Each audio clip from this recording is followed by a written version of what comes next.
Hello students, class 12 की chemistry के online class में आपका स्वागत है। आज के लेक्चर में हम लोग शॉर्टकी दोष तथा फ्रैंकल दोष में अंतर का अध्ययन करेंगे। ये क्वेश्चन एग्जाम में आता है, इसको सावधानी से समझिए कि फ्रैंकल दोष तथा शॉर्टकी दोष में क्या अंतर है। तो एक साइड में पहले हम लोग शॉर्टकी दोष और दूसरे साइड में फ्रैंकल दोष लिख लेते हैं। शॉर्टकी दोष में बताया गया है, शॉर्टकी दोष में धनायन तथा ऋणायन, शॉर्टकी दोष का पहला अंतर जो बताया गया है, या ऐसे भी कह सकते हैं कि शॉर्टकी दोष और फ्रैंकल दोष का जो पहला अंतर है, ये पहला अंतर देखिए कि धनायन तथा ऋणायन अपने जालकों की रिक्तियों से पूर्णतया हट जाते हैं तथा धनायन एवं ऋणायन संख्या में परस्पर बराबर होते हैं। यानी शॉर्टकी दोष में क्रिस्टल जालक के भीतर से धनायन और ऋणायन पूर्णतया अपना स्थान छोड़ करके बाहर चले जाते हैं, और साथ ही साथ ये भी ध्यान देने की जरूरत है कि बराबर संख्या में निकलकर बाहर जाएंगे। यानी शॉर्टकी दोष में क्रिस्टल जालक से बराबर संख्या में धनायन तथा ऋणायन रिक्तियों से या जालकों की रिक्तियों से पूरी तरह से हट जाते हैं। फ्रैंकल दोष में जो बताया गया है कि फ्रैंकल दोष में एक आयन, एक ही आयन, चाहे धनायन हो या ऋणायन हो। यहाँ देखिए लिखा हुआ है कि फ्रैंकल दोष में एक आयन, धनायन या ऋणायन अपने जालक बिंदु को या जालक स्थान को छोड़कर अंतराकाशीय स्थल में चले जाते हैं। अर्थात आयन जालक नहीं छोड़ते, बल्कि इसी के अंदर ही कोई अन्य स्थान ग्रहण कर लेते हैं। अब तो ये समझ में आपको आ गया होगा, एक बार फिर से समझिए इसको कि फ्रैंकल दोष में एक आयन, चाहे वह धनायन हो या ऋणायन हो, जालक बिंदु को छोड़ करके अंतराकाशीय स्थल में चले जाते हैं। अर्थात ये जालक को नहीं छोड़ते, बल्कि जालक के अंदर ही जो अंतराकाश होता है उसी अंतराकाश में चले जाते हैं, या बल्कि इसी के अंदर ही कोई अन्य स्थान ग्रहण कर लेते। कोई अन्य स्थान ग्रहण करने का मतलब उसी अंतराकाश में ही चले जाते हैं और जाकर वहां स्थान ग्रहण कर लेते हैं। तो इस तरह से पहला अंतर अब आपको क्लियर हो गया होगा। इसमें धनायन तथा ऋणायन जो है अपना स्थान छोड़ करके पूरी तरह से क्रिस्टल से बाहर चले जाते हैं, और इसमें कोई एक आयन अपना स्थान छोड़ करके या जालक में अपना स्थान छोड़ करके जालक के अंदर ही उपस्थित अंतराकाश में चले जाते हैं। पहला क्लियर हुआ। दूसरे में आइए, शॉर्टकी दोष में बताया गया है कि क्रिस्टल का घनत्व घट जाता है। क्यों घट जाता है? बताया गया है कि जब क्रिस्टल जालक के भीतर से धनायन तथा ऋणायन बराबर की संख्या में अपना स्थान छोड़ करके क्रिस्टल से बाहर चले जाते हैं, तो अंदर जो है या क्रिस्टल जालक के भीतर आयनों की संख्या कम हो जाती है, और जब आयनों की संख्या कम हो जाती है तो क्रिस्टल का घनत्व जो होता है वो कम हो जाता है या घट जाता है। जबकि फ्रैंकल दोष में समझते हैं, फ्रैंकल दोष में बताया गया है कि इसमें घनत्व परिवर्तित नहीं होता। क्यों? क्योंकि आयन जो होता है वो अपना स्थान छोड़ करके क्रिस्टल से बाहर नहीं जाता है, बल्कि उसी क्रिस्टल के अंदर ही उपस्थित जो अंतराकाश होता है उसी अंतराकाश के अंदर जाकर के स्थान ले लेता है। और जब तक क्रिस्टल को छोड़ करके आयन बाहर नहीं जाएगा, तब तक जो है आयनों की संख्या कम नहीं होगी क्रिस्टल के भीतर। तो यहाँ पे बताया गया है कि मतलब फ्रैंकल दोष में क्रिस्टल का घनत्व परिवर्तित नहीं होता, क्योंकि आयन बराबर संख्या में बने रहते हैं। आगे इसमें आइए शॉर्टकी दोष में। शॉर्टकी दोष अधिक संयोजन संख्या वाले प्रबल आयनिक यौगिकों में पाया जाता है तथा क्रिस्टल में धनायन और ऋणायन के आकार लगभग समान होते हैं।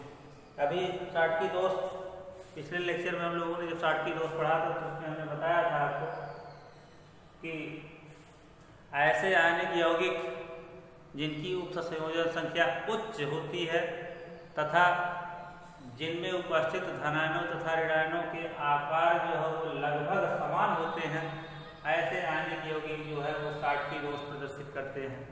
तो वही चीज़ यहाँ पे बताया गया है कि शॉटकी दोष में अधिक उपसंयोजन संख्या वाले प्रबल आयनिक शॉटकी दोष अधिक उपसंयोजन संख्या वाले प्रबल आयनिक यौगिकों में पाया जाता है तथा क्रिस्टल में धनायन और ऋणायन के आकार लगभग समान होते हैं। उदाहरण जो है यहाँ लिखा हुआ है सोडियम क्लोराइड और सीजियम क्लोराइड। ऐसे तमाम आयनिक यौगिक होते हैं जिनकी उपसंयोजन संख्या उच्च होती है तथा जिसमें उपस्थित धनायन और ऋणायन के आकार लगभग समान होते हैं। तो ऐसे यौगिक या ऐसे आयनिक यौगिक जो है वो शॉटकी दोष या ऐसे आयनिक यौगिक के क्रिस्टल जो होते हैं वो शॉटकी दोष प्रदर्शित करते हैं। फ्रेंकेल दोष में आते हैं। फ्रेंकेल दोष उन क्रिस्टलों में पाया जाता है जिनकी उपसंयोजन संख्या निम्न तथा धनायन का आकार ऋणायन के आकार से छोटा होता है। समझिए, यहाँ समझिए कि फ्रेंकेल दोष जो होता है वो ऐसे आयनिक यौगिकों में पाया जाता है जिनकी समन्वय संख्या निम्न होती है तथा जिनमें उपस्थित धनायन का आकार ऋणायन के आकार से छोटा होता है। तो ऐसे आयनिक यौगिक जो होते हैं वो फ्रेंकेल इफेक्ट शो करते हैं या फ्रेंकेल दोष प्रदर्शित करते हैं। चौथा दोष, शॉटकी दोष में रिक्तियों के बनने से क्रिस्टल का स्थायित्व बढ़ता है एवं विद्युत चालकता बढ़ती है। तो शॉटकी दोष में रिक्तियों के बनने से क्रिस्टल का स्थायित्व बढ़ता है एवं विद्युत चालकता बढ़ती है। जबकि फ्रेंकेल दोष में बताया गया है कि फ्रेंकेल दोष के कारण क्रिस्टल का स्थायित्व घटता है तथा रिक्तियों में आयनों की उपस्थिति के कारण विद्युत चालकता बढ़ जाती है। इस दोष से क्रिस्टल का परावैद्युतांक बढ़ता है। तो ये हो गया आपका शॉटकी दोष तथा फ्रेंकेल दोष में अंतर। तो इस अंतर को नोट्स बना करके खूब अच्छी तरह से याद कर लीजिएगा, बहुत इम्पोर्टेंट है। आगे जो है अब तक जो दोष हम लोग पढ़ रहे थे, रस समीकरण मितीय दोष, रस समीकरण मितीय दोष के बारे में पीछे आप लोगों ने पढ़ा है कि रस समीकरण मितीय दोष दो प्रकार के होते हैं, एक रिक्तियाँ दोष, दूसरा अंतराकाशी दोष। तो अनआयनिक यौगिक जो होते हैं वो रिक्तियाँ दोष और अंतराकाशी दोष प्रदर्शित करते हैं, जबकि आयनिक यौगिक जो होते हैं वो रिक्तियाँ दोष और अंतराकाशी दोष के स्थान पर शॉटकी दोष और फ्रेंकेल दोष प्रदर्शित करते हैं। तो अब हम लोग शॉटकी दोष और फ्रेंकेल दोष को भी जान लिए, रिक्तियाँ दोष और अंतराकाशी दोष को भी जान लिए। अब हम लोग जो है अब रस समीकरण मितीय दोष के क्या क्या प्रभाव होते हैं क्रिस्टल के ऊपर, तो आइए जो है इसको समझते हैं कि रस समीकरण मितीय दोष के प्रभाव या स्टाइकियोमेट्रिक दोष के प्रभाव, क्या क्या दोष के प्रभाव होते हैं उसको आइए समझते हैं। स्टाइकियोमेट्रिक दोष के प्रभाव, तो पहला प्रभाव क्या पड़ता है, इस प्रकार के दोष ठोस की विद्युत चालकता को बढ़ा देते हैं। यानी रस समीकरण मितीय दोष जो है जिन ठोसों में पाया जाता है उन ठोसों की विद्युत चालकता को ये बढ़ा देते हैं। दूसरा जो बताया गया है कि शॉटकी दोष से ठोस का घनत्व कम हो जाता है। पीछे आपने अंतर में पढ़ा कि शॉटकी दोष में बताया गया है कि धनायन तथा ऋणायन बराबर संख्या में जो है क्रिस्टल जालक को छोड़ करके बाहर चले जाते हैं, जिसके कारण वहाँ पर आयनों की संख्या कम हो जाती है और घनत्व जो है वो कम हो जाता है। जबकि फ्रेंकेल दोष से ठोस का घनत्व लगभग अपरिवर्तित रहता है। आयन जो है फ्रेंकेल दोष में निकल के बाहर जाते नहीं, केवल उसी जालक के अंदर ही अंतराकाश में अपना स्थान ग्रहण कर लेते हैं, जिसके कारण जो है यहाँ पर कणों की संख्या या कह सकते हैं कि आयनों की संख्या बराबर बनी रहती है। जिसके कारण बताया गया है कि फ्रेंकल दोष में क्रिस्टल का घनत्व जो है वो लगभग अपरिवर्तित रहता है। तीसरा जो बताया गया है कि फ्रेंकल दोष से ठोस के परावैद्युत स्थिरांक का मान बढ़ जाता है। आगे शॉर्टकी दोष में रिक्ति यानी छिद्र जिसको बोलते हैं की उपस्थिति के कारण जालक ऊर्जा एवं क्रिस्टल जालक का या क्रिस्टल का स्थायित्व भी घटता है। अत्यधिक छिद्रों की उपस्थिति के कारण क्रिस्टल जालक का क्षय भी हो सकता है। इसको समझिए कि शॉर्टकी दोष में छिद्रों की उपस्थिति के कारण जालक ऊर्जा एवं क्रिस्टल का स्थायित्व भी घट जाता है और अत्यधिक छिद्रों की उपस्थिति के कारण क्रिस्टल जालक का क्षय भी हो सकता है। तो ये 4 प्रभाव बताए गए हैं जो स्टाइकियोमेट्रिक दोष के प्रभाव हैं। तो ये शॉर्टकी दोष और फ्रेंकल दोष में अंतर हो गया और स्टाइकियोमेट्रिक दोष के प्रभाव हो गया। तो आइए जो है हम लोग अब आरस समीकरण मितीय दोष के बारे में अध्ययन करते हैं। बिंदु दोष 3 प्रकार के होते हैं। बिंदु दोष 3 प्रकार के होते हैं। उसमें पहला है रस समीकरण मितीय दोष जिसको हम लोग स्टाइकियोमेट्रिक डिफेक्ट कहते हैं। उसका अध्ययन हम लोगों ने पीछे कर लिया, जिसमें हम लोगों ने रिक्तियां दोष, अंतराकाशी दोष, फ्रेंकल दोष और शॉर्टकी दोष को पढ़ लिया। अब दूसरा जो बिंदु दोष बताया गया है उसका नाम है आरस समीकरण मितीय दोष, जिसको इंग्लिश में बोलते हैं नॉन स्टोइकियोमेट्रिक डिफेक्ट। तो आरस समीकरण मितीय दोष क्या है? तो आइए इसको समझते हैं कि आरस समीकरण मितीय दोष या आरस समीकरण मितीय या नॉन स्टोइकियोमेट्रिक यौगिक साधारणतया संयोजी तथा स्थिर अनुपात के नियम का पालन नहीं करते। यानी इसको आप ऐसे समझ लीजिए कि जो यौगिक संयोजी तथा स्थिर अनुपात के नियम का पालन नहीं करते वह यौगिक जो है आरस समीकरण मितीय यौगिक कहलाते हैं या इन्हें नॉन स्टोइकियोमेट्रिक कंपाउंड भी कहा जा सकता है। आगे बढ़िए। अतः इनमें धनायनों और ऋणायनों का अनुपात उनकी संयोजी के अनुरूप स्थिर नहीं होता। यानी इस प्रकार के यौगिकों में धनायनों और ऋणायनों का जो अनुपात होता है वो उनके संयोजी के अनुसार यानी संयोग करने वाले तत्वों के अनुरूप नहीं होता, जो कि उनके आदर्श रासायनिक सूत्र में होता है। यानी जो उनका आदर्श रासायनिक सूत्र है उसमें जो अनुपात होता है धनायन और ऋणायन का वह अनुपात जो है वो उनके संयोजी के अनुरूप स्थिर नहीं होता। एक बार फिर इसको थोड़ा सुन लेते हैं कि आरस समीकरण मितीय यौगिक साधारणतया संयोजी तथा स्थिर अनुपात के नियम का पालन नहीं करते, अतः इनमें धनायनों और ऋणायनों का अनुपात उनकी संयोजी के अनुरूप स्थिर नहीं होता, जो कि उनके आदर्श रासायनिक सूत्र में होता है। अनुपात स्थिर न होने के कारण इन यौगिकों को विद्युत उदासीन नहीं होना चाहिए। मतलब इनमें जो धनायन और ऋणायन का अनुपात है वो स्थिर न होने के कारण इन्हें विद्युत उदासीन नहीं होना चाहिए, परंतु ये विद्युत उदासीन होते हैं। तो विद्युत उदासीनता को बनाए रखने के लिए अतिरिक्त इलेक्ट्रॉन या अतिरिक्त धनावेश क्रिस्टल पर उपस्थित हो जाता है।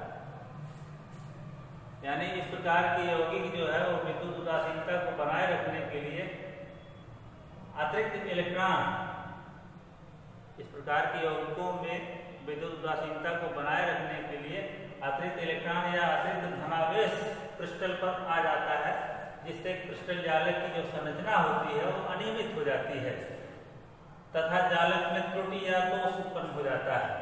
तो जालक में उत्पन्न होने वाले इस प्रकार की त्रुटि या दोष को आरस समीकरण मितीय दोष कहते हैं।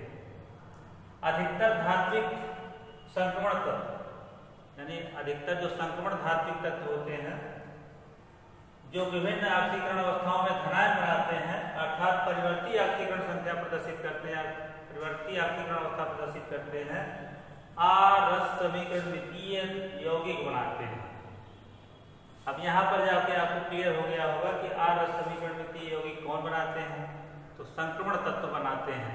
कौन संक्रमण तत्व? जो धातु संक्रमण तत्व होते हैं वही आरस समीकरण द्वितीय यौगिक बनाते हैं। क्यों बनाते हैं? क्योंकि ये परिवर्ती ऑक्सीकरण अवस्था प्रदर्शित करते हैं या परिवर्ती ऑक्सीकरण संख्या प्रदर्शित करते हैं। आगे बढ़ते हैं। इन यौगिकों का रासायनिक संघटन अनिश्चित होता है, इन्हें बर्थोलाइड यौगिक भी कहा जाता है। इनमें धातु या अधातु परमाणु का आधिक्य हो जाता है या होता है। तो इन यौगिकों में या आरस समीकरण द्वितीय यौगिकों में धातु या अधातु परमाणु का आधिक्य होता है। तो आज कुछ एग्जाम्पल बताए गए हैं आरस समीकरण द्वितीय यौगिकों की, जैसे फेरस सल्फाइड है, फेरस ऑक्साइड है, निकिल ऑक्साइड है, क्यूप्रिक ऑक्साइड है।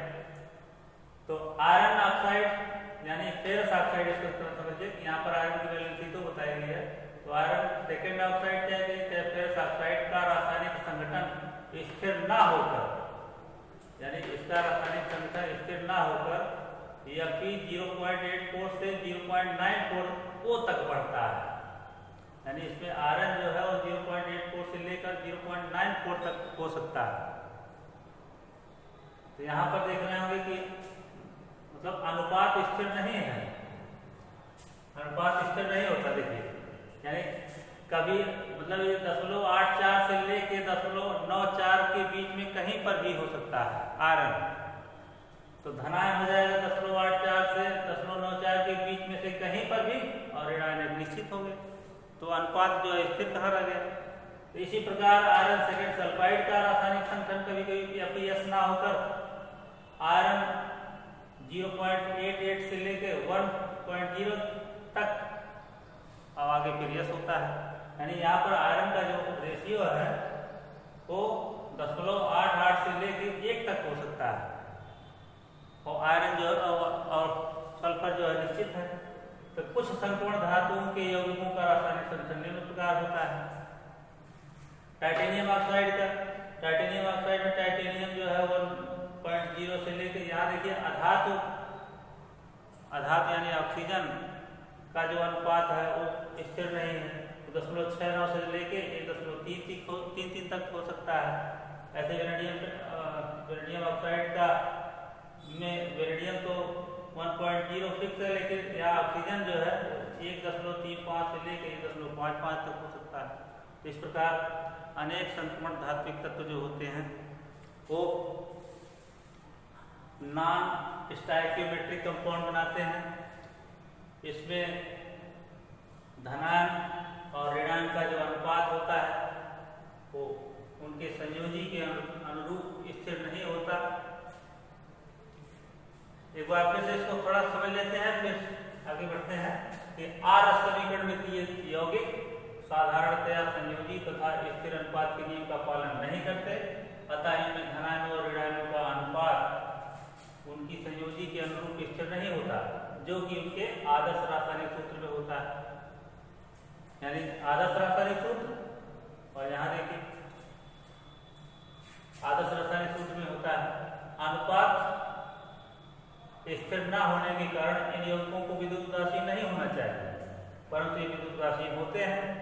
तो विद्युत उदासीनता को बनाए रखने के लिए अतिरिक्त इलेक्ट्रॉन या अतिरिक्त धनावेश क्रिस्टल पर उपस्थित हो जाता है, जिससे क्रिस्टल जालक की संरचना अनियमित हो जाती है और जालक में त्रुटि उत्पन्न हो जाती है या दोष उत्पन्न हो जाता है। तो जालक में उत्पन्न होने वाली किसी प्रकार की त्रुटि या दोष को आरस समीकरण द्वितीय दोष कहते हैं। अधिकतर धात्विक संक्रमण तत्व जो विभिन्न ऑक्सीकरण अवस्थाओं में धनायन बनाते हैं, अर्थात परिवर्ती ऑक्सीकरण अवस्था प्रदर्शित करते हैं, आरस समीकरण द्वितीय यौगिक बनाते हैं। इन यौगिकों का रासायनिक संगठन अनिश्चित होता है, इन्हें बर्थोलाइड यौगिक भी कहते हैं। इनमें धातु या अधातु परमाणु का आधिक्य होता है। एग्जाम्पल यहाँ समझाया गया ferrous sulphide, ferrous oxide, nickel oxide, cupric oxide etcetera. तो आयरन सेकेंड ऑक्साइड का रासायनिक संगठन स्थिर न होकर यह फिर 0.84 से 0.94 तक बढ़ता है। इसी प्रकार आयरन सेकेंड सल्फाइड का रासायनिक संगठन स्थिर न होकर यह फिर 0.88 से 1.0 तक होता है। कुछ संपूर्ण धातुओं के यौगों का रासायनिक संगठन निम्न प्रकार से होता है। टाइटेनियम ऑक्साइड का टाइटेनियम 1.0 से 0 O 1.0 O 0.69 से 1.33 तक होता है। ऐसे V2O3 में या V2O3 का रासायनिक संगठन बताया गया है V1 O 1.35 से 1.55 तक होता है। तो ये है आरस समीकरण मितीय दोष। तो आज के लेक्चर में बस इतना ही। शेष नेक्स्ट वीडियो में। धन्यवाद।